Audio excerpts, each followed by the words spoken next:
कबीर की नजरें उसके होठों के नीचे बने काले तिल पर जा रुकी। वो एकटक उसे देखने लगा। कुछ देर बाद माही ने अपनी आंखें खोली। कबीर को ऐसे खुद को देखता पाकर उसने अपनी हथेली कबीर के सीने पर रखी। तो इस एहसास से कबीर की आंखें खुद ही बंद हो गई। माही ने हल्का सा धक्का देकर कबीर को पीछे किया और खुद जल्दी से वॉशरूम में भाग गई। कबीर को होश आया तो वो मुस्कुराते हुए अपने बालों में हाथ घुमाने लगा। ये क्या करने जा रहा था मैं? ऐसे तो वो डर जाएगी, पता नहीं क्यों उसे देखकर मैं खो जाता हूँ। कबीर खुद में ही बड़बड़ाया और अपने कपड़े पहनने लगा। इधर माही वॉशरूम में आकर लंबी लंबी सांसें लेने लगी। ये क्या था जो मैंने महसूस किया और मैं उन्हें ऐसे क्यों देख रही थी? उनकी आंखों में मुझे लेकर जाने क्या एहसास उमड़ने लगे। नहीं, मैं उन्हें माफ नहीं कर सकती, उन्हें अपने करीब नहीं आने दे सकती। माही ने खुद को कहा और अपनी सांसों को नियंत्रित करने लगी। लेकिन मैं कब तक उनसे दूर रहूंगी? आखिर पति हैं वो मेरे, और उनका पूरा हक है मुझ पर। शादी की है तो निभानी तो पड़ेगी ही ना। माही फिर से सोचने लगी। कबीर रेडी होकर सीधा नीचे आया। गुड मॉर्निंग दादी माँ, गुड मॉर्निंग बेटा। बहू कहाँ है? वो रेडी हो रही है, आ जाएगी। गुड मॉर्निंग भाभी माँ, कबीर ने डाइनिंग टेबल की ओर आकर कहा। महिमा मुस्कुराई और बोली, गुड मॉर्निंग कबीर। भाभी माँ जल्दी से नाश्ता लगाइए, मुझे ऑफिस जाना है। कबीर चेयर पर बैठते हुए बोला। कबीर, आज तुम माही के साथ उज्जैन जाओगे महाकालेश्वर जी के दर्शन करने, दादी ने कहा। दादी माँ, अब ये क्या है? आज ही जाना जरूरी है क्या? कबीर चिढ़ते हुए बोला। कबीर, ये क्या बात हुई? तुम दोनों को शादी के बाद जोड़े से दर्शन करना जरूरी है, और ये मेरी इच्छा भी है, दादी माँ ने सख्ती से कहा। तो कबीर मना नहीं कर पाया। महिमा, जाओ, जाकर देखो माही रेडी हुई है या नहीं। जी, महिमा ने कहा और ऊपर जाने लगी। उसी समय माही तैयार होकर नीचे ही आ रही थी। आज उसने ग्रीन कलर का फुल लेंथ अम्ब्रेला सूट पहना हुआ था, जिसमें वो हमेशा की तरह प्यारी लग रही थी। महिमा मुस्कुराते हुए उसे देखने लगी। माही नीचे आई। दादी माँ उसे देख उसकी नज़र उतारते हुए बोली, बहुत प्यारी लग रही हो, लेकिन बेटा आज साड़ी पहन लेती तो अच्छा होता। तुम्हें कबीर के साथ उज्जैन जाना है महाकाल बाबा के दर्शनों के लिए। जी दादी माँ, माही बोली और ऊपर जाने लगी। रहने दीजिए ना दादी माँ, क्या फर्क पड़ता है, साड़ी हो या सूट, माही तुम ऐसे ही चलो, कबीर ने कहा। तो माही के कदम रुक गए। ठीक है, जैसे तुम्हारी मर्जी, लेकिन तुम लोग अभी निकलो वरना देर हो जाएगी। ठीक है दादी माँ। चलो माही, कबीर ने कहा और आगे बढ़ गया। माही भी उसके पीछे जाने लगी। कबीर गाड़ी के पास आया और ड्राइवर से चाबी लेकर बोला, तुम ऑफिस जाओ, गाड़ी मैं चलाऊंगा। ड्राइवर ने सिर हिलाया और वहां से चला गया। कबीर ड्राइविंग सीट पर आकर बैठा और माही उसके बगल में आकर बैठ गई। माही को देखते हुए कबीर ने गाड़ी स्टार्ट की। दोनों बिना कुछ बोले चुपचाप बैठे रहे। थैंक यू, माही ने गाड़ी में फैली खामोशी को तोड़ते हुए कहा। Thank you? वो किस लिए? कबीर ने असमंजस से पूछा। आपने मुझे साड़ी पहनने से बचा लिया ना, इसलिए, माही बोली। तो कबीर मुस्कुराने लगा। कुछ देर बाद गाड़ी में फिर से खामोशी फैल गई। माही, कबीर ने बहुत प्यार से कहा। जी, माही बोली। कुछ बोलो ना। क्या बोलूं? कुछ बात करो ना मुझसे। क्या बात करूं? मैं तो कुछ भी नहीं जानती आपके बारे में, माही ने कहा। तो कबीर ने उसे देखा। दोनों की नजरें आपस में मिली। ये तो तुमने बिल्कुल सही कहा। तो शुरुआत जान पहचान से करते हैं, कबीर ने उसकी आंखों में देखते हुए कहा। जी, पूछिए, क्या पूछना है आपको, माही अपनी धीमी आवाज में बोली। तुम ही बता दो अपने बारे में कुछ, कबीर ने कहा। मैं क्या बताऊं, जिंदगी तो जैसे थम गई है एक मोड़ पर आकर, माही ने उदासी से कहा। तो कबीर के दिल में जैसे कुछ चुभा। वो माही को बेचैनी से देखने लगा। माही ने जब ये कहा कि उसकी जिंदगी एक मोड़ पर आकर रुक गई है, तो कबीर को बहुत बुरा लगा। उसने माही की आंखों में नमी देख ली। वो आगे देखते हुए बोला, तुम ऐसा क्यों बोल रही हो? तुम्हारी जिंदगी में कुछ भी नहीं बदला है माही। तुम्हें जैसे रहना है, जो करना है वो तुम कर सकती हो। क्या सच में? माही ने कहा। तो कबीर ने उसकी ओर देखकर हाँ में सिर हिला दिया। माही, माना कि मैं तुम्हारा पति हूँ और ये रिश्ता शायद कहीं ना कहीं तुम्हारी मर्जी के खिलाफ ही हुआ है, कबीर ने कहा। तो माही एकदम से बोली, नहीं, मैंने खुद हाँ की थी इस शादी के लिए।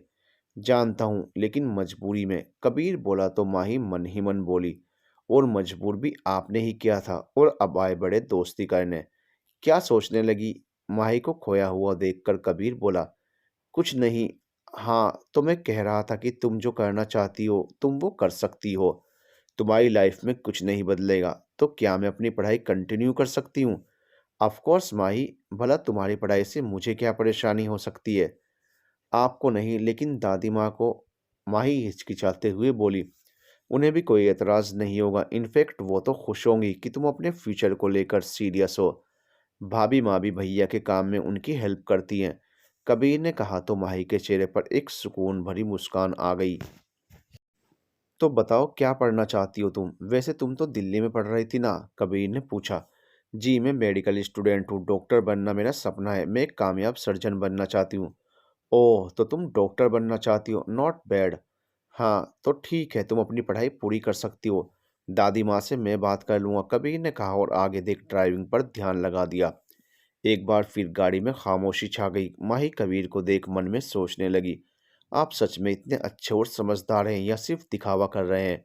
माही की नज़रों को महसूस कर कबीर ने उसकी तरफ देखा और अपनी भवें उचका दी तो माही ने नाम में गर्दन हिला दी और खिड़की से बाहर देखने लगी। कबीर मुस्कुरा दिया। कबीर ने माही को देखते हुए सॉन्ग प्ले कर दिया। माही ने उसकी ओर एक नज़र देखा, फिर बाहर देखने लगी। लगभग 1.5 घंटे के सफ़र के बाद वो लोग उज्जैन पहुंचे। कबीर ने गाड़ी पार्किंग में लगाई और दोनों बाहर आए। दोनों मंदिर की ओर बढ़ने लगे। माही ने वहीं से पूजा की थाली ली। दोनों वीआईपी एंट्री से होते हुए मंदिर के अंदर आ गए। माही ने सिर पर दुपट्टा लिया और हाथ जोड़ आंखें बंद कर मन ही मन प्रार्थना करने लगी। आपने मुझे इनके साथ इस शादी के बंधन में बांध तो दिया है, लेकिन मुझे इनसे प्यार नहीं है। प्यार तो दूर, इन्हें अच्छे से जानती भी नहीं। मन में इनको लेकर गुस्सा है कि इन्होंने मेरी दीदी को इनकार किया और पापा को मजबूर किया कि उन्हें मेरी शादी इनसे करानी पड़ी। लेकिन मैं समझ नहीं पा रही हूँ कि ये अच्छे हैं या बुरे। मुझे रास्ता दिखाएं महादेव, रास्ता दिखाएं। कबीर ने अपनी आंखें खोली और बगल में खड़ी माही को देखा, जो आंखें बंद किए खड़ी थी। कबीर वहीं खड़े होकर उसके चेहरे को बहुत ध्यान से निहारने लगा। माही के चेहरे पर कितने ही भाव आए और गए। उसने सामने देखकर मन में कहा, जानता हूँ इसके साथ गलत हुआ है, लेकिन इसे हर खुशी देने की कोशिश करूंगा। और ये जो भी मांग रही है इसे वो दे देना। कबीर फिर से माही को देखने लगा। उसी समय माही ने आंखें खोली तो कबीर ने तुरंत कहा, चलें जी, पंडित जी से प्रसाद ले लें। माही बोली और पंडित जी की ओर बढ़ गई। कबीर भी उसके पीछे आया। दोनों ने झुककर पंडित जी के पैर छुए। अखंड सौभाग्यवती भवे, जोड़ी हमेशा बनी रहे, पंडित जी ने आशीर्वाद देते हुए कहा। तो दोनों एक दूसरे को देखने लगे। पंडित जी ने प्रसाद की थाली पकड़ाई और दोनों मंदिर से बाहर आ गए। कबीर पार्किंग से गाड़ी लाने चला गया और माही वहीं खड़ी होकर कबीर का इंतजार करने लगी। कुछ ही देर में कबीर गाड़ी लेकर आया। माही उसमें बैठ गई। कबीर ने गाड़ी स्टार्ट की। दोनों कुछ ही दूर पहुंचे थे कि माही बोली, सुनिए। बोलो। कबीर ने उसकी ओर बिना देखे कहा। माही चुप हो गई। उसने कुछ नहीं कहा। क्या हुआ, बोलो, चुप क्यों हो गई?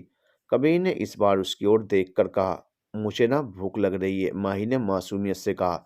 ये सुनकर कबीर का पैर एकदम से ब्रेक पर आ गया और वो हैरानी से माही को देखने लगा।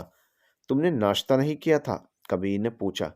कहाँ किया नाश्ता? कमरे से जैसे रेडी होकर आई तुरंत आपके साथ आ गई। तो अब तक चुप क्यों थी? बोलना चाहिए था ना। बिल्कुल पागल हो तुम सच में। मैंने कहा था ना कि अब हम दोस्त हैं, तो उतना तो तुम मुझसे कह ही सकती हो, कबीर ने कहा और गाड़ी स्टार्ट की। कुछ ही देर में कबीर ने गाड़ी एक रेस्टोरेंट के आगे रोकी। चलो कुछ खा लो, कबीर ने कहा और बाहर आया। माही भी बाहर आई। दोनों रेस्टोरेंट के अंदर गए। कबीर को देखते ही रेस्टोरेंट का मैनेजर अंदर आया। वेलकम मिस्टर राजपूत, मैनेजर बोला। कबीर इंदौर की जानी मानी हस्ती है तो उसे सभी पहचानते हैं। मैनेजर दोनों को प्राइवेट रूम में लेकर आया और फिर उन्हें बहुत आदर से बैठा कर चला गया। कबीर ने माही के लिए चेयर खींची तो माही बैठ गई। उसके बाद कबीर सामने वाली चेयर पर जाकर बैठ गया। क्या खाओगी? जो भी खाना हो ऑर्डर कर लो, कबीर ने कहा और मेन्यू कार्ड उसकी ओर बढ़ा दिया। माही मेन्यू देखकर मुंह बनाने लगी। क्या हुआ? कबीर ने उसे मुंह बनाते हुए देखकर पूछा। मेरी तो कुछ समझ नहीं आ रहा है, क्या ऑर्डर करूं? माही कंफ्यूजन से बोली। जो खाना है ऑर्डर करो, वैसे भी लंच का टाइम हो गया है और इंदौर पहुंचने में अभी 1 घंटा है, कबीर बोला। माही ने फिर से मेन्यू देखा और वेटर को देखकर बोली, दाल चावल मिक्स वेज पनीर और बटर रोटी। वेटर ऑर्डर नोट कर चला गया। कबीर ने माही से पूछा, ऑल आर वेजिटेरियन फूड? हाँ, क्योंकि मैं नॉन वेज नहीं खाती, माही ने सिर झुकाकर कहा। फिर कुछ याद करते हुए बोली, कहीं आप तो नॉनवेज नहीं खाते और आपने अपने लिए कुछ ऑर्डर नहीं किया? ये सुनकर कबीर उसे अजीब नज़रों से घूरने लगा। तुम्हारे कहने का मतलब क्या है? मैं जिम करने वाला बंदा हूँ तो वेजिटेरियन कैसे हो सकता हूँ? और ऐसा कौन सा जिम करने वाला होगा जो नॉनवेज नहीं खाता होगा? हाँ, आप ठीक कह रहे हैं, माही आहिस्ता से बोली। तो कबीर ने एक बार फिर से उसे घूरा। माही ने तुरंत से नीचे कर लिया। कबीर हल्का सा मुस्कुराया। तो फिर आप अपनी पसंद का खाना ऑर्डर कर लीजिए, माही बोली। नहीं, जो तुमने ऑर्डर किया है वही खा लूंगा, कबीर ने सहज भाव से कहा। माही कुछ बोलने को हुई कि कबीर की शक्ल देखकर चुप हो गई। वेटर ने प्लेट में खाना लगाया और चला गया। खाना देख माही की आंखों में बच्चों सी चमक आ गई। उसने तुरंत रोटी का बाइट लिया और आंखें बंद कर ली। बहुत टेस्टी है, माही ने कहा और बच्चों की तरह खाना खाने लगी। कबीर उसे ऐसे देख मुस्कुरा रहा था। माही ने जब अपनी आंखें खोली तो कबीर को देखकर डर गई। वो चुपचाप सिर नीचे कर खाने लगी। कबीर ने देखा उसके बालों की एक लट बार बार उसकी आंखों पर आ रही थी, जिसे माही बार बार अपना सिर झटक कर पीछे करने की कोशिश करने लगी। उसे परेशान देखकर कबीर ने अनायास ही अपना हाथ बढ़ाकर अपनी उंगलियों से उसकी लट उसके कान के पीछे कर दी। उसने चौंक कर कबीर को देखा। उसी समय उसकी उंगलियां भी अपनी आंखों पर आ रहे बाल हटाने के लिए उठी। आंखों के छूते ही उसकी आंखों में मिर्च लगने लगी। आओ आउच! माही के मुंह से निकला। क्या हुआ? कबीर ने परेशानी से पूछा। आंखों में मिर्ची लग गई। क्या करती हो? किसने कहा था अपने हाथ से छूने के लिए? मैं कर रहा था ना, कबीर ने कहा और उसके बगल में आकर बैठते हुए बोला। अच्छा, दिखाओ मुझे। वो माही की आंखों में हल्के हल्के फूंक मारने लगा। उसे अपनी केयर करता देख माही को बहुत अच्छा लगा। वो प्यार से उसे देखने लगी। कबीर भी उसकी आंखों में देखने लगा। अब दोनों एक दूसरे की आंखों में देख खो गए। वेटर के आने से उनकी तंद्रा टूटी। तो दोनों एक दूसरे से नजरें चुराने लगे और अपना खाना खाने लगे। कुछ देर बाद कबीर माहौल को नॉर्मल बनाने के लिए बोला, और कुछ खाओगी? नहीं, मुझे और कुछ नहीं खाना, माही ने कहा। फिर दोनों ने अपना खाना फिनिश किया और रेस्टोरेंट से बाहर आए। कबीर की गाड़ी एक बार फिर सड़क पर दौड़ने लगी। आपसे एक बात पूछूं? माही कुछ सोचकर बोली। हाँ पूछो, कबीर ने बिना उसकी ओर देखे कहा। जब मैंने आपको कोई और समझकर कमरे से बाहर निकाला तो आपने मुझे बताया क्यों नहीं कि आप कौन हैं? चुपचाप चले क्यों गए थे कमरे से? माही ने शांत लहजे में कहा। तुम पहले से इतना गुस्से थी, उस पर नई जगह अनजान लोग, तो सोचा तुम अपसेट होगी। तुमसे क्या बहस करता, और फिर तुमने तो मुझे मेरे ही नाम की धमकी दी थी और कमरे से बाहर निकाल दिया था, तो डरना तो बनता था। अपने नाम की इज्जत का जो सवाल था, कबीर ने शरारती मुस्कान के साथ कहा। जी, मैं समझी नहीं, माई असमंजस में बोली। अरे याद नहीं तुम्हें? क्या कहा था तुमने? निकलो कमरे से, वरना मैं अपने पति को बुला लूंगी, कबीर राजपूत को बुला लूंगी। कुछ याद आया? कबीर ने कहा तो माही इधर उधर देखने लगी। लेकिन फिर भी आपको उसी समय बता देना चाहिए था कि आप कौन हैं, माही शिकायती लहजे में बोली। मेरे बताने की जरूरत ही नहीं पड़ती अगर तुम ध्यान से कमरे को देखती तो, कबीर ने कहा तो माही उसे सवालिया निगाहों से देखने लगी। तुमने अभी भी कमरा ध्यान से नहीं देखा है ना? कबीर ने पूछा तो माही ने ना में गर्दन हिला दी। पिछले 3 दिन से आंखें बंद करके रह रही थी क्या? मेरी इतनी बड़ी तस्वीर कमरे में लगी है, तुम्हें दिखाई नहीं दी? कबीर ने कहा। मैंने ध्यान नहीं दिया, माही ने सिर झुकाकर कहा। कोई बात नहीं, मैं तुम्हें पूरा कमरा दिखा दूंगा और साथ में पूरा घर भी। ठीक है, कबीर ने कहा और कार की स्पीड बढ़ा दी। माही को घर के गेट पर ही छोड़ कबीर थोड़ी देर के लिए ऑफिस चला गया। माही घर के अंदर आई। बेटा, आ गए तुम दोनों? दादी माँ ने पूछा। जी दादी माँ, ये लीजिए प्रसाद, माही ने कहा और दादी माँ को प्रसाद दिया। कबीर कहाँ है? गाड़ी लगा रहे हैं क्या? महिमा ने पूछा। नहीं भाभी, वो तो ऑफिस चले गए। ऑफिस चला गया? ये लड़का भी ना हर समय काम ही काम लगा रहता है इसे, दादी माँ ने कहा। दादी माँ, होगा कोई काम, आ जाएगा रात में, महिमा ने कहा। नहीं महिमा, ये लड़का ना सिर्फ काम के पीछे भागता है। अब इसे समझना होगा कि इसकी शादी हो गई है। अब इसे अपनी पत्नी को भी समय देना होगा। आने दो उसे, आज अच्छे से खबर लेती हूँ उसकी, दादी माँ ने हल्के गुस्से से कहा। दादी माँ, आप गुस्सा मत होइए, वो काम खत्म करके आ जाएंगे और हो सकता है उन्हें सच में कोई ज़रूरी काम हो, माही ने दादी माँ को शांत कराते हुए कहा। लो, अब तुम भी आ गई उसकी हिमायती। अभिनव और महिमा कम है क्या जो तुम भी उसकी तरफदारी कर रही हो? मैं तो अकेली हो गई इस घर में, दादी माँ ने मुंह बनाकर कहा। नहीं दादी माँ, मैं तो आपकी ही तरफ हूँ हमेशा, माही ने कहा तो दादी माँ ने प्यार से उसके सिर पर हाथ फेरा। जाओ, जाकर आराम करो, तुम थक गई होगी, दादी माँ ने कहा तो माही मुस्कुराते हुए ऊपर जाने लगी। महिमा, हमारा फैसला गलत नहीं था, हमने कबीर के लिए बिल्कुल सही फैसला लिया है। ये लड़की कबीर के लिए एकदम सही है, दादी माँ ने जाती हुई माही को देखकर कहा। जी दादी माँ, आप सही कह रही हैं, क्योंकि कबीर में बदलाव तो अभी से नजर आ रहे हैं। उसकी कठोरता कम हो गई है, उसका सख्त मिजाज नरम पड़ जाता है, ऐसा लगता है जैसे वो माही को पहले से जानता है। उसकी आंखों में माही को लेकर कोई अजनबी वाली फीलिंग नहीं आती। महिमा ने जाती हुई माही को देख अपने मन की बात कह दी। अगर ऐसा है तो बहुत अच्छा है महिमा, क्योंकि इन दोनों को करीब आने के लिए इनका मन से करीब आना ज़रूरी है। लेकिन ये मुझे अच्छे से पता है कि कबीर और माही इससे पहले कभी नहीं मिले। वो शादी से पहले एक दूसरे के लिए अजनबी ही थे। दादी माँ ने कहा। दोनों कुछ देर बैठकर कबीर और माही के बारे में ही बातें करने लगी। कबीर अपने केबिन में बैठा फाइल पढ़ रहा था, या यूं कहें कि फाइल के पन्ने उलट रहा था, क्योंकि उसका मन तो काम में लग ही नहीं रहा था। उसके आगे बार बार माही का चेहरा आ जाता और उसकी मासूमियत से भरी बातें। उसी समय अर्जुन धड़धड़ाते हुए एकदम से अंदर आया। कबीर उसे देखकर बोला, अर्जुन तू नॉक करके नहीं आ सकता ना कभी? ले, अब तेरे केबिन में आने के लिए भी मुझे नॉक करना होगा? अरे यार, ये तेरा केबिन है, बेडरूम थोड़े ही जो नॉक करके आऊं। अब बेडरूम की बात और है, वहां तो तू भाभी के साथ बिजी रहेगा। अर्जुन ने शरारत से अपनी एक आंख दबाकर कहा। Shut up Arjun. कबीर हल्के गुस्से में बोला। अच्छा ठीक है, मैं चुप हो गया। वैसे एक बात बोलूं? बोल। कबीर ने ठंडे लहजे में कहा। यार भाभी है बहुत खूबसूरत, सच में जैसे कोई परी। तू बहुत लक्की है यार, अर्जुन ने कहा तो कबीर के चेहरे पर मुस्कुराहट आ गई। ओहो, बाबू को याद करके मुस्कुराया जा रहा है। सच बता, पसंद करने लगा है ना उसे? अर्जुन ने कहा तो कबीर किसी सोच में गुम गया। कहाँ खो गया भाई? अर्जुन ने उसके कंधे पर हाथ रखकर कहा तो कबीर ने चौंक कर अर्जुन को देखा। हाँ, क्या हुआ? वही तो मैं पूछ रहा हूँ कि क्या हुआ? कहाँ खो गया तू भाभी के ख्यालों में? अर्जुन ने पूछा।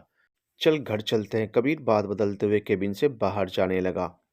अर्जुन भी उसके पीछे आया। सच बताना यार, तू पसंद करने लगा है ना भाभी को? अर्जुन ने पीछे पीछे चलते हुए कहा। अर्जुन? क्या अर्जुन अर्जुन लगा रखा है? जो पूछा है उसका जवाब देना। दोनों लिफ्ट में आ गए। अरे बोलना, अर्जुन ने फोर्स करते हुए कहा।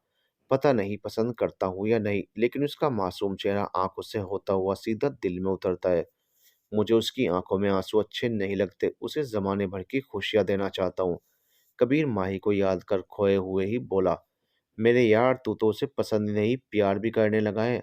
अर्जुन ने उसके कंधे पर हाथ रखकर कहा तो कबीर अपने ख्यालों से बाहर आया। ऐसा कुछ नहीं है। जानता हूँ तू नहीं मानेगा, लेकिन एक दिन तू खुद मुझसे आकर कहेगा कि तुझे भाभी से प्यार हो गया है। सपने देखना बंद कर दे। प्यार और मुझे कभी नहीं हो सकता, कबीर ने कहा और अपनी गाड़ी में बैठकर चला गया। अर्जुन वहीं खड़ा होकर कबीर को जाते हुए देखकर बोला। वो दिन बहुत जल्दी आएगा कबीर, बहुत जल्दी। कबीर रात को देर से घर पहुंचा। सभी सो चुके थे। कबीर अपने कमरे में आया तो देखा माही खिड़की पर खड़ी थी। दरवाजे की आहट से वो पलटी। तुम सोई नहीं अभी तक? कबीर ने पूछा। नहीं, आपका वेट कर रही थी। मेरा वेट क्यों कर रही थी? सो जाना चाहिए था ना। इतनी देर तक जागने की क्या जरूरत है? मैं आपके लिए खाना लेकर आती हूँ। माही कबीर को जवाब दिए बिना बाहर जाने लगी तो कबीर ने उसकी कलाई पकड़कर रोक लिया। मुझे भूख नहीं है। तुमने खाना खाया? कबीर ने पूछा। जी। ठीक है, फिर सोते हैं चलो, कबीर ने कहा तो माही काउच पर आकर लेट गई और कबीर चेंजिंग रूम में चला गया। कुछ देर बाद कबीर बाहर आया तो देखा माही सो चुकी थी। चेहरे पर मासूम मुस्कान लिए वो बहुत प्यारी लग रही थी। कबीर भी उसको देखते हुए अर्जुन की बातें याद करते हुए सो गया। माही को लेकर उसके दिल में एहसास जागने लगे थे, लेकिन माही उसके मन की तो बस वही जानती थी। उसे कबीर से नफरत है, गुस्सा है या फिर और कुछ, ये तो उसके दिल के अंदर ही था। सुबह जब कबीर की नींद खुली तो देखा माही पहले से जगी है। वो आईने के सामने खड़ी होकर अपने बाल संवार रही थी। उसके गीले बालों से पानी की बूंदें टपक कर उसकी कमर को भिगो रही थी। माही अपने बाल आगे कर सुलझाने लगी। उसके बैकलेस डोरी वाले सूट से उसकी गोरी पीठ कबीर को साफ नजर आने लगी। कबीर ने तुरंत अपनी आंखें बंद कर ली। माही का ध्यान कबीर पर नहीं गया। उसने अपनी मांग में सिंदूर लगाया और अपने सूट की डोरी बांधने की कोशिश करने लगी, मगर डोरी का दूसरा सिरा उसके हाथ में नहीं आ रहा था। बहुत कोशिश करने के बाद भी डोरी उसकी पकड़ में नहीं आई। अब माही झुंझला उठी। उसकी चूड़ियों की खनक से कबीर ने आंखें खोली और बेड पर लेटे लेटे ही माही को परेशान होता देख रहा था। कुछ देर और कोशिश करने के बाद भी जब डोरी नहीं बंधी तो कबीर बेड से उठा और आहिस्ता से पीछे जाकर माही की ड्रेस की डोरी जोक में फंसी हुई थी निकालने लगा। कबीर की उंगलियों का स्पर्श समझ माही चौंकी और तुरंत पलट गई, मगर कबीर ने बिना उसकी तरफ देखे और बिना कोई जवाब दिए फिर से उसे आगे की ओर घुमाया। कबीर ने खामोशी से हुक में फंसी डोरी निकाली और दोनों सिरों को पकड़ कसकर डोरी बांध दी। कबीर की उंगलियां जैसे जैसे माही की पीठ को छुई, माही अंदर तक सिहर उठी और उसकी आंखें इस एहसास से खुद ही बंद हो गई। मगर कबीर के चेहरे पर कोई भाव नहीं थे। अब पति हूँ तुम्हारा, इतनी हेल्प तो मुझसे ले ही सकती हो। कबीर ने सहजता से कहा तो माही आंखें खोल आईने में से कबीर के भावहीन चेहरे को ध्यान से देखने लगी। कैसे आदमी है ये, इन्हें कुछ होता नहीं क्या? माही मन ही मन सोचने लगी। कबीर डोरी बांधकर हटने लगा। माही ने तुरंत अपने बाल एक झटके से पीछे किए, जिससे उसके बाल कबीर के चेहरे को छू गए। उसके बालों से आती शैम्पू की भीनी भीनी सी महक कबीर का रोम रोम महका गई। लेकिन कबीर ने कोई प्रतिक्रिया नहीं दी। वो एकदम सहजता से बेड पर बैठ गया। आज जल्दी उठ गई तुम? कबीर ने पूछा। हाँ, सोचा घर में सब जल्दी उठते हैं तो मैं भी जल्दी उठ जाऊं। माही ने गले में दुपट्टा डाला और कबीर की ओर पलटी। तुम पर कोई ज़बरदस्ती नहीं है माही, तुम्हें जैसे रहना हो तुम वैसे इस घर में रह सकती हो। तुम्हें देर से उठने की आदत है, इट्स ओके, कबीर बोला। लेकिन आप भी तो जल्दी उठते हैं। माही तुरंत कबीर को देखकर बोली। हाँ, क्योंकि मुझे आदत है और फिर मुझे सुबह एक्सरसाइज भी करनी होती है, इसलिए मैं जल्दी उठता हूँ, कबीर ने कहा और अलमारी खोल अपने कपड़े ढूंढने लगा। मगर उसे अपने कपड़े मिल नहीं रहे थे। उसने देखा अलमारी में कपड़ों की सेटिंग भी चेंज हुई है। आप कुछ ढूंढ रहे हैं? माही ने पूछा। हाँ, मेरे जिम के कपड़े नहीं मिल रहे और मेरी अलमारी में भी सब कुछ बदला बदला सा लग रहा है, कबीर ने कहा। मैं देती हूँ, माही बोली और उसके जिम के कपड़े निकालकर उसे दे दिए। कबीर उसे सवालिया निगाहों से देखने लगा। मैंने ही अलमारी में कपड़ों की सेटिंग चेंज की है, क्योंकि मैंने अपने कपड़े और दूसरी चीजें भी अलमारी में सेट कर दी हैं। सारा सामान कमरे में बिखरा पड़ा था और आपको भी बिखरा कमरा पसंद नहीं है, माही ने जवाब दिया। हाँ, लेकिन मेरे इतने सारे कपड़े सब तुमने कैसे एक ही वार्डरोब में सेट कर दिए, और साथ ही अपने भी। मैं तुम्हारे कपड़ों के लिए दूसरा वार्डरोब लगवा देता। नहीं, उसकी कोई ज़रूरत नहीं है, सब व्यवस्थित हो गया है, माही। लेकिन मेरे इतने सारे कपड़े थे, एक ही वार्डरोब में सब सेट कैसे किया? आप ढंग से रखेंगे तभी तो सब आएगा ना, माही ने तुरंत कहा। क्या मतलब है तुम्हारा, मुझे कपड़े रखने नहीं आते? कबीर ने माही को घूरते हुए कहा। नहीं नहीं, मेरा वो मतलब नहीं था। मेरा मतलब है कि मैंने आपके सारे कपड़े सब कुछ अच्छे से सेट कर दिया है, देखिए ना, माही ने जल्दी से कहा और वार्डरोब खोलकर दिखाने लगी कि कौन सी चीज़ कहाँ है। माही का यह भोलापन देख कबीर मुस्कुराने लगा। इसे दुनिया का बेस्ट सर्जन बनना है और मुझसे तो ऐसे डर रही है जैसे मैं इसे खा ही जाऊंगा, कबीर मन में बोला और चेंजिंग रूम में चला गया। कबीर ने बाहर आकर माही से कहा, अब तो तुमने कमरा देख लिया होगा और मेरी तस्वीर भी। कबीर ने तस्वीर की ओर इशारा कर दिया। माही ने नजरें उठाकर सामने दीवार पर देखा तो कबीर की बहुत ही खूबसूरत बड़ी सी तस्वीर लगी हुई थी, जिसमें कबीर के चेहरे पर मोहिनी मुस्कान थी। तस्वीर देख माही मन में बोली, कितनी मनमोहिनी मुस्कान है इनकी, लेकिन सिर्फ तस्वीर में, असलियत में तो मुस्कुराते ही नहीं, बस गुस्सा करते रहते हैं और घूरते रहते हैं। क्या सोचने लगी? कबीर की आवाज़ से माही ख्यालों से बाहर आई। जी कुछ नहीं, बहुत ही प्यारी फोटो है, माही बोली तो कबीर उसे गहरी निगाहों से देखने लगा। माही को समझ आया उसने क्या कहा तो इधर उधर देखने लगी और अपने नाखून चबाने लगी। कबीर मंद मंद मुस्कुराने लगा। चलो मैं तुम्हें पूरा कमरा दिखाता हूँ, कबीर ने कहा तो माही ने सिर हिलाया और उसके साथ चलने लगी। कबीर ने एक और का दरवाज़ा खोला जो उसका जिम था। ये मेरा जिम है और इससे ही लगकर दूसरी तरफ मेरा स्टडी रूम है। कबीर ने दूसरी तरफ का दरवाज़ा खोला और अंदर आ गया। माही ने देखा वहाँ ढेर सारी किताबें रखी हुई थी, हर विषय की किताब है वहाँ। आपकी बुक्स का कलेक्शन काफ़ी अच्छा है, आपको पढ़ने का शौक है? माही रेक से बुक निकाल कर देखने लगी। हाँ, जब टाइम मिलता है तो ज़रूर पढ़ता हूँ। इन दिनों बिजनेस में कुछ ज़्यादा बिजी हो गया हूँ, लेकिन जब भी उलझन में होता हूँ तो यहाँ आ जाता हूँ इन किताबों के पास। ये सच्ची साथी होती हैं तन्हाई और उलझन की। इनके पास हर सवाल का जवाब होता है, कबीर ने शांत लहजे में कहा तो माही कुछ सोचने लगी। चलो तुम्हें और भी कुछ दिखाऊं, कबीर ने कहा और माही का हाथ पकड़कर बाहर ले आया। ये पहली बार था जब कबीर ने उसका हाथ ऐसे हक से थामा था। माही कभी अपने हाथ को तो कभी कबीर को देखती, उसके मन का एक एक तार बज उठा। कबीर उसे एक कर्टन के पास लाया। कर्टन हटाते ही सामने शीशे की वाल के उस पार स्विमिंग पूल नजर आया। माही की आंखों में चमक आ गई। अरे वाह, स्विमिंग पूल भी है आपके कमरे में? माही चहकते हुए बोली। हमारे कमरे में, कबीर ने तुरंत कहा तो माही ने सिर हिला दिया। जी हमारे कमरे में, माही आहिस्ता से बोली। तुम्हें स्विमिंग आती है? कबीर ने पूछा। नहीं, लेकिन अच्छी लगती है स्विमिंग, माही ने कहा और शीशे के वाल का दरवाज़ा खोल स्विमिंग पूल के पास आ गई। वहीं पास में एक झूला लगा हुआ था जिस पर माही बैठ गई और स्विमिंग पूल को देखने लगी। तुम बैठो, मैं आता हूँ, मेरी एक्सरसाइज का टाइम हो गया है, कबीर ने कहा और वहां से चला गया। कुछ देर वहीं बैठकर माही अंदर कमरे में आ गई। उसने अलमारी से कबीर के ऑफिस के लिए कपड़े निकाले और नीचे आ गई। उसे इतनी सुबह जगा हुआ देख दादी माँ के चेहरे पर मुस्कान आ गई। बेटा तुम जल्दी उठ गई, दादी माँ ने कहा। जी दादी माँ, बहुत अच्छा किया। आओ आज तुम अपने हाथ से पूजा करो, दादी माँ ने कहा और महिमा को इशारा कर दिया। महिमा मुस्कुराते हुए माही के पास आई और माही को लेकर मंदिर में आ गई। माही मन लगाकर पूजा करने लगी और आरती गाने लगी। उसकी आवाज़ सुन सभी मुस्कुराने लगे। पूरा घर उसकी मधुर आवाज़ से गूंज उठा। अभिनव जी भी अपने कमरे से रेडी होकर जल्दी बाहर आ गए। कबीर भी आईने के सामने खड़ा होकर अपनी स्लीव्स के बटन लगा रहा था। जब उसके कानों में माही की आवाज़ गई, तो उसके हाथ रुक गए। वो कमरे से बाहर आया और नीचे झांकने लगा, लेकिन अभी मंदिर में होने की वजह से कोई दिखाई नहीं दिया। कमरे में जाकर उसने जल्दी से अपना ब्लेजर पहना और नीचे आया, लेकिन उसके नीचे आते ही आरती खत्म हो गई। माही आरती की थाल लेकर बाहर आई और सबको आरती देने लगी। सभी ने आरती और प्रसाद लिया और डाइनिंग टेबल की ओर बढ़ गए। कबीर को देख माही उसके पास भी गई। जी आरती, माही बोली तो कबीर ने आरती ली और हथेली माही के ही माथे से लगा दी। माही उसे हैरानी से देखने लगी। तुम खुश और स्वस्थ रहो, मुझे और कुछ नहीं चाहिए, कबीर ने कहा और वो भी डाइनिंग टेबल की ओर चला गया। माही उसे हैरानी से जाते हुए देखने लगी। इन्हें मैं समझ क्यों नहीं पा रही हूँ, उसने मन ही मन कहा और कबीर की कही बात सोच हल्के से मुस्कुरा दी।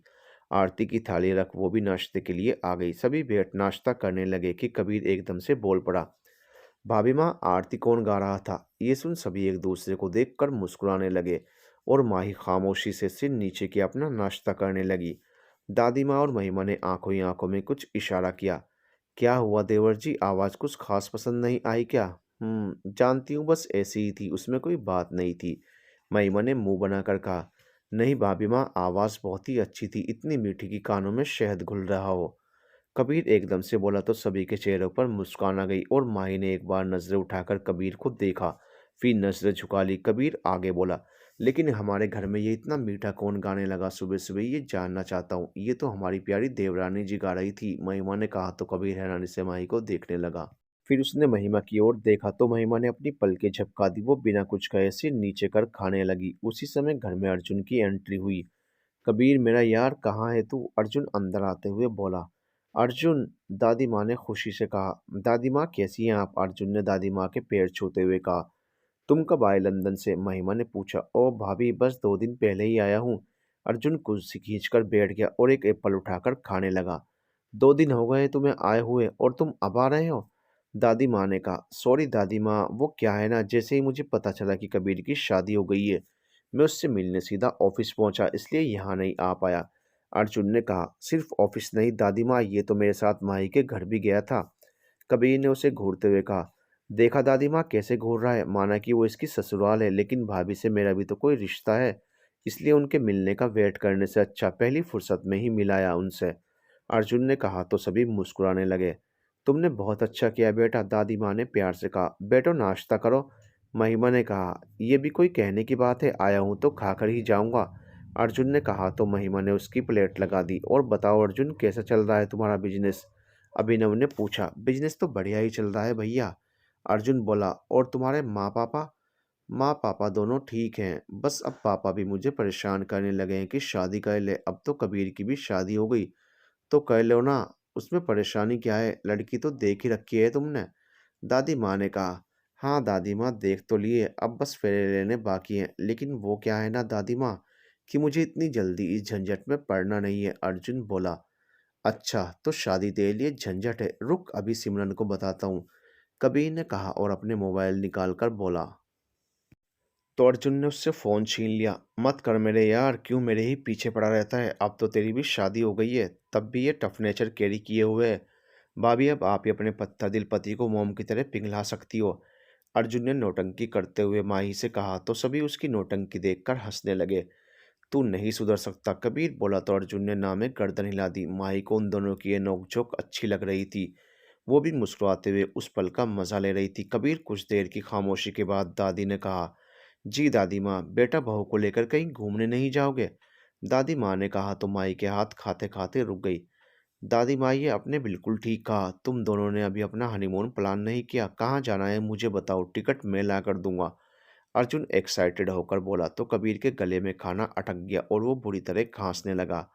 ये देखकर माही तुरंत उठकर उसे पानी का गिलास देते हुए बोली, पानी पी लीजिए। कबीर ने पानी पिया और माही उसकी पीठ से हिलाने लगी। सभी उन दोनों को देखकर मंद-मंद मुस्कुरा रहे थे। मैं ठीक हूँ, थैंक्स, कबीर ने माही को परेशान देखकर कहा तो माही फिर से चेयर पर बैठ गई। देखा दादी माँ, अब टाइम आ गया है कि इन्हें हनीमून पर भेज दिया जाए। भाभी आप बताइए कहाँ की टिकट करवाऊँ, रोम, पेरिस या लंदन? अर्जुन ने माही से पूछा। माही बिना कुछ रिएक्ट किए चुप ही रही, उसने कुछ नहीं कहा। उसके लिए सिचुएशन बहुत ही ऑकवर्ड सी हो गई थी, उसकी नज़रें ही नहीं उठ रही थी सबके सामने। अरे भाभी आपने जवाब नहीं दिया, बोलिए कहाँ जाना है आपको? अर्जुन ने कहा।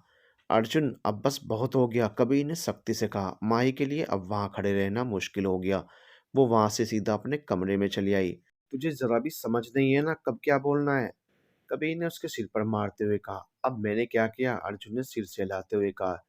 ये क्या, हनीमून के लिए कहाँ जाना है जल्दी बताओ, ये सब क्या लगा रखा था?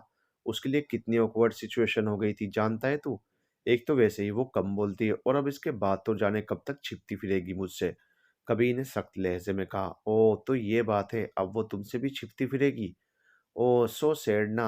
अर्जुन मुँह बनाकर बोला। शट अप अर्जुन, बहुत हो गया मज़ाक, कबीर ने कहा और ऊपर कमरे में जाने लगा। ओह! भाभी से मिलने की बेकरारी? अर्जुन फिर बोला। तो फिर से बोला, कबीर ने उसकी ओर आते हुए कहा तो अर्जुन दादी माँ के पीछे छिपने लगा। दादी माँ प्लीज़ मुझे बचाइए अपने खड़ूस लाडले से। तू पहले दादी माँ के पीछे से निकल, कबीर ने बोला और दादी माँ को हटाकर अर्जुन का गला पकड़ते हुए मस्ती में बोला। अब बोल क्या बोल रहा था? अर्जुन कान पकड़ते हुए बोला। अरे माफ़ कर दे मेरे बाप, माफ़ कर दे, छोड़ मुझे, मेरी सांस अटक रही है। देख मजाक मजाक में कहीं मैं सच में मर गया तो तुझे जेल हो जाएगी। फिर सोच भाभी का क्या होगा। माही का जिक्र आते ही कबीर ने तुरंत अर्जुन का गला छोड़ दिया। देखा देखा भाभी की कितनी फिक्र है तुझे? अर्जुन फिर से चिढ़ाते हुए बोला तो कबीर फिर से उसे मारने उसके पीछे भागने लगा। अब दोनों घर के सोफे कुर्सी से कूद कूद कर इधर उधर भागने लगे। कबीर, अर्जुन रुक जाओ, चोट लग जाएगी किसी को। महिमा उन्हें रोकते हुए बोली। रहने दो महिमा, अब वो दोनों नहीं रुकेंगे, ये उनकी पुरानी आदत है। अभिनव ने मुस्कुराते हुए कहा। हाँ इन दोनों की वजह से ही घर में थोड़ी चहल पहल हो जाती है, वरना कबीर तो पूरे समय खामोश ही रहता है और उस पर से उसका गुस्सा। दादी माँ ने भी कहा। सब उन दोनों की मस्ती देख खुशी से मुस्कुरा रहे थे। भागते भागते अर्जुन किसी से टकरा गया। उई माँ, मैं मर गई, हाय मेरी कमर, मार डाला मुझे। एक लगभग 50-55 साल की वयस्क महिला जमीन पर गिरी अपनी कमर सहला रही थी। उन्हें देखकर सभी उनकी ओर दौड़े। कबीर दौड़कर आया और उनकी ओर हाथ बढ़ाते हुए बोला। बुआ जी आपको कहीं चोट तो नहीं लगी, उठिए। बुआ जी ने कबीर को देखकर अपना मुंह फेर लिया और उसे अनदेखा कर फिर से कराहने लगी। ये देख कबीर ने अपना हाथ पीछे कर लिया। अभिनव ने आकर बुआ जी को उठाया और उन्हें सोफे पर बैठा दिया। बुआ जी आप ठीक हैं? अभिनव ने कहा। हाँ ठीक हूँ बेटा, भगवान की दया से, वरना किसी ने तो चोट पहुंचाने की पूरी तैयारी कर रखी थी। बुआ जी ने कबीर को अपनी जलती निगाहों से देखकर कहा। अभिनव और महिमा ने बुआ जी के पैर छुए तो कबीर भी उनके पैर छूने लगा, मगर उन्होंने अपने पैर पीछे ले लिए। ठीक है, बस तुम दूर ही रहो, बुआ जी बोली। कबीर ने सबको देखा फिर उनसे दूर हो गया। अर्जुन के साथ साथ घर में किसी को भी उनकी ये हरकत पसंद नहीं आई। अनामिका तुम आते ही शुरू हो गई, दादी माँ ने सख्त लहजे में कहा। हाँ माँ, आपको तो मैं ही बुरी लगती हूँ, आपके लाडले के आगे तो आप किसी को नहीं देखती। बुआ जी ने मुंह बनाकर कहा। मत भूलो अनामिका, मैं तुम्हारी माँ हूँ तो कबीर की दादी माँ भी हूँ। दादी माँ ने शांत भाव से कहा। हाँ हाँ, मुझे मत बताइए माँ, आपका किससे क्या रिश्ता है और आप किसकी क्या हैं? अर्जुन ने धीरे से कबीर के कान में बोला। यार ये अनामिका बुआ जी क्यों आ जाती है इस घर में शांति फैलाने? कबीर ने उसे आंखें दिखा दी तो अर्जुन ने मुंह पर उंगली रख ली। तुम्हें तो शादी में बुलाया था अनामिका, तब तुम क्यों नहीं आई? दादी माँ ने पूछा। आपके लाडले की शादी में मेरा आने का मन नहीं था, तो अब क्यों आई हो? दादी माँ बोली। माँ क्या आप इस घर में मैं आ भी नहीं सकती? अरे मैं तो आपसे मिलने आई हूँ और साथ ये भी देखने कि आपने कौन सा चांद का टुकड़ा ढूंढ कर लाई हो अपने लाडले के लिए। अनामिका ने एक बार फिर कबीर को देखकर कहा। यार इनकी प्रॉब्लम क्या है, ये इतना चिढ़ती क्यों है तुमसे? अर्जुन ने कहा तो कबीर ने अपने कंधे उचका दिए। चल मैं चलता हूँ, इससे पहले कि यहाँ का माहौल गर्म हो जाए, तुझे बाद में मिलता हूँ, बाय। अर्जुन ने कबीर के गले लगते हुए कहा और वहां से चला गया। अनामिका तुझे ज़रूर इस घर की छोटी बहू से मिलवाऊंगी, पहले जाकर फ्रेश हो ले, कुछ खा पी ले, दादी माँ ने कहा तो बुआ जी की आंखों में चमक आ गई। हाँ माँ आप ठीक कह रही हो, मुझे बहुत भूख लग रही है, मैं अपने कमरे में जा रही हूँ, नाश्ता वहीं भिजवा देना। बुआ जी उठी और अपने कमरे में जाने लगी। उनके जाते ही सबने चैन की सांस ली। दादी माँ, मैं भी ऑफिस जा रहा हूँ, कबीर ने कहा और वो भी बाहर जाने लगा। कबीर! दादी माँ की आवाज़ पर कबीर के कदम रुक गए। कबीर ने पलटकर दादी माँ को देखा। बेटा, अनामिका की बातों को दिल से मत लगाना, दादी दुखी स्वर में बोली। तो कबीर उनके पास आया और उनके कंधे पर हाथ रखते हुए बोला, दादी माँ, मैं जानता नहीं हूँ क्या बुआ जी को वो ऐसी ही हैं, इतने सालों से देखता आ रहा हूँ। आप चिंता ना करें, मैं ठीक हूँ। कबीर ने दादी माँ को साइड हक कर लिया। अब जाऊँ मैं ऑफिस? कबीर ने कहा तो दादी माँ प्यार से बोली, जा लेकिन जल्दी आ जाना। अब घर पर तेरी पत्नी भी तेरा इंतजार करती है। जी, कबीर ने कहा और बाहर आ गया। दादी माँ, मैं भी चलता हूँ, अभिनव ने कहा और वो भी चला गया। पता नहीं कब अनामिका के दिल में कबीर के लिए प्यार और अपनापन जागेगा। दादी माँ ने चिंता जताते हुए कहा, सब ठीक हो जाएगा दादी माँ, आप परेशान ना हो। कबीर के लिए उनका मन भी एक दिन जरूर पिघलेगा। महिमा ने उनके हाथ पर हाथ रखकर कहा, कब ठीक होगा महिमा, आखिर कब ठीक होगा? तब तक अनामिका अपनी कड़वी बातों से कबीर का सीना छलनी कर देगी। मेरा बच्चा पहले से जख्मी है महिमा, पहले से ही चोट खाया हुआ है, तुम तो जानती हो ना। दादी माँ ने दुखी स्वर में कहा, दादी माँ, सब माता रानी पर छोड़ दीजिए, सब सही होगा, बस विश्वास रखिए। महिमा ने कहा तो दादी माँ फीका सा मुस्कुरा दी। लंच के समय बुआ जी कमरे से बाहर आई। महिमा और माही खाना लगा रहे थे। दादी माँ चेयर पर बैठी हुई थी। अनामिका ने एक नज़र माही को देखा, फिर डाइनिंग टेबल की ओर आते हुए बोली, माँ, आप लोग तो मेरे बिना ही लंच करने लगे, अभी नहीं किया है अनामिका, तुम्हारा ही वेट कर रहे थे। दादी माँ ने सहज भाव से कहा, माँ, आपने अपने लाडले की पत्नी से नहीं मिलवाया, कहाँ है? लगता है अभी कमरे से बाहर नहीं आई। अनामिका ने जानबूझकर माही को अनदेखा करते हुए कहा, मेरे ख्याल से तुम्हारे चश्मे का नंबर बढ़ गया है अनामिका, जो तुम्हें हमारी चांद सी बहू नजर नहीं आ रही। अनुपमा जी ने भी उसी लहजे में कहा तो अनामिका मुंह बिचकाने लगी। माही, इनसे मिलो, ये हैं कबीर और अभिनव की बुआ जी, मेरी बेटी ये भोपाल में रहती हैं, किसी वजह से शादी में नहीं आ पाई तो अब आई हैं समय निकाल कर तुमसे मिलने। अनुपमा जी ने कहा तो माही तुरंत अनामिका के पैर छूने लगी। अरे ठीक है, मेरे पैर छूने की ज़रूरत नहीं है। अनामिका ने तुरंत पैर पीछे ले लिए। माही को थोड़ा अजीब लगा, लेकिन उसने ज़्यादा ध्यान नहीं दिया। दादी माँ को उनकी यह हरकत अच्छी नहीं लगी, लेकिन उन्होंने इस समय कुछ न कहना ही सही लगा। शाम को जब कबीर ऑफिस से आया तो देखा सभी लिविंग रूम में ही बैठे हैं। वो सबके पास आया। उसे देखकर बुआ जी फिर से बुरा सा मुंह बनाने लगी, जिसे माही ने देख लिया। लेकिन दादी माँ और महिमा के चेहरे पर उसे देख मुस्कुराहट थी। बेटा, तू आ गया? दादी माँ ने बड़े दुलार से कहा। जी दादी माँ, आपने ही कहा था जल्दी आने को, कबीर ने कहा। जा जाकर फ्रेश हो जा, मैं तेरे लिए कॉफी भिजवाती हूँ, महिमा ने कहा। थैंक यू भाभी माँ, कबीर ने कहा और ऊपर जाने लगा। आपने इसे कुछ ज्यादा ही सिर पर चढ़ा रखा है माँ, क्या जरूरत है इसे इतना प्यार जताने की? बुआ जी ने बहुत ही कड़वे शब्दों में कहा, जिसे सुन कबीर के कदम रुक गए और उसकी आंखों में नमी आ गई। माही को भी ये सुन अजीब लगा। अनामिका, तुम भूल रही हो कि वो इस घर का बेटा है और मेरा पोता, तो इस प्यार का उसे पूरा अधिकार है। दादी माँ ने सख्त लहजे में कहा, हाँ हाँ, खूब जानती हूँ इस प्यार पर उसका अधिकार है और वो आपका पोता है। और आया बड़ा इस घर का बेटा। माही ने कबीर की ओर देखा तो उसकी नम आंखें देख उसे बहुत बुरा लगा। कबीर ने खुद को संभाला और ऊपर चला गया। बुआ जी, आप क्यों हर समय उसका दिल दुखाती रहती हैं? वो अगर आपकी सब बातें चुपचाप सिर झुकाकर सुनता है तो आपको कोई जवाब नहीं देता, तो इसका मतलब ये नहीं कि वो कमज़ोर है, वो सिर्फ आपका लिहाज करता है, आपका अपमान नहीं करना चाहता, वरना उसके गुस्से से हर कोई वाकिफ है। अभिनव ने नाराज़गी से कहा, देखा माँ, देखा आपने, अब उस लड़के के लिए अभिनव भी मुझसे ऊंची आवाज़ में बात कर रहा है। अनामिका ने झूठा रोने का नाटक करते हुए कहा, अभिनव ने कुछ गलत नहीं कहा अनामिका, तुम अपनी हरकतें नहीं देख रही, तुम्हें कुछ भी ख्याल है, तुम उसकी पत्नी के सामने उसे बातें सुना रही हो, उसे हीन भावना से देख रही हो, उसे तिरस्कृत कर रही हो, और तो और उसका अपमान भी कर रही हो। वो सुन लेता है सिर्फ मेरी वजह से। तुमने सोचा है कभी अगर उसने पलटकर तुम्हें जवाब दे दिया तो क्या इज्जत रह जाएगी तुम्हारी? दादी माँ ने गुस्से से कहा। अनामिका ने एक नज़र सबको देखा और माही को देखकर मुंह बनाकर पैर पटकते हुए वहां से चली गई। माही को कुछ समझ ही नहीं आया कि ये सब हुआ क्या। दादी माँ ने उसे देखा तो वो सीधा किचन में चली गई। महिमा, जाकर देखो, माही जाने क्या सोच रही होगी वो। दादी माँ ने कहा तो महिमा ने सिर हिला दिया। जी दादी माँ, ये बोल वो वहाँ से किचन में चली गई। पता नहीं कब सुधरेगी अनामिका, दादी माँ ने अफसोस से कहा और सोफे पर बैठ गई। अभिनव भी उनके साथ वहीं बैठ गया। माहिमा ने किचन में आकर देखा तो माही कॉफ़ी बना रही थी। कबीर के लिए बना रही हो? महिमा ने पूछा। जी, माही ने शांत लहजे में कहा।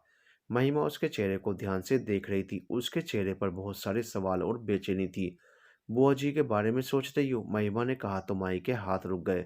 अगर तुम्हारे मन में कोई सवाल हो तो तुम मुझसे पूछ सकती हो, महिमा ने कहा तो माही ने उन्हें देख एकदम से बोली, ये बुआ जी इनसे ऐसा बर्ताव क्यों करती हैं? क्या वो इनको बिल्कुल पसंद नहीं करती? उनकी नज़रों में उन्हें लेकर ये तिरस्कार क्यों है? माही ने वही सवाल किए जिसकी महिमा को उम्मीद थी। उसने कुछ सोचकर एक गहरी सांस ली, फिर माही को देखकर कहा, माही मैं तुम्हें आज एक बात बताती हूँ। हमारी ज़िंदगी की किताब में कुछ ऐसे पन्ने होते हैं जिसकी लिखावट हम मिटा नहीं सकते, बशर्ते जब तक वो पन्ने खुद फट कर कहीं खो नहीं जाते। लेकिन इससे हमारी कहानी का अतीत बदल तो नहीं जाता ना। वो तो वैसा ही रहता है, बस ऐसा ही कुछ काला अतीत है जिससे कबीर की ज़िंदगी जुड़ी है, जिसे बुआ जी बात बात पर कुरेदती रहती है और कबीर को दर्द पहुंचाती है। To be continued.